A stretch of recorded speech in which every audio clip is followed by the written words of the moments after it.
লোক অনেক সুন্দর করে ছবি অঙ্কন করত। তার স্ত্রী সব সময় তার ছবি অঙ্কন করার প্রশংসা করত। একদিন সেই লোকটি চিন্তা করলো, আমার ছবি কি আসলেও সুন্দর হয় নাকি আমার স্ত্রী আমাকে পাম দেওয়ার জন্য মিথ্যা কথা বলে, এটা একটু পরীক্ষা করা দরকার। যে কথা সেই কাজ।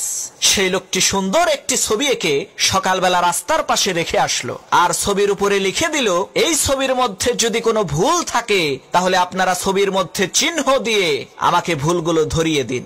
সন্ধ্যাবেলায় যখন সেই লোকটি তার অঙ্কন করা ছবিটাকে দেখলো, তার পায়ের নিচ থেকে মাটি সরে গেল, তার মাথার উপরে আকাশ ভেঙে পড়লো। সে দেখতে পেল তার আঁকানো ছবির মধ্যে শত শত ভুল লোকজন বের করে দিয়েছে। লোকটি তখন বাড়িতে চলে আসলো আর তার স্ত্রীকে বলতে লাগলো, আমি আর কোনোদিন ছবি অঙ্কন করব না। তখন তার স্ত্রী বলল, ঠিক আছে, তবে তুমি আমার একটা কথা শোনো, তুমি আগামীকালকে তোমার আঁকানো আরেকটা ছবি ওই রাস্তার পাশে রেখে আসবা, আর সেই ছবির উপরে লিখে দিবা, আমার এই ছবির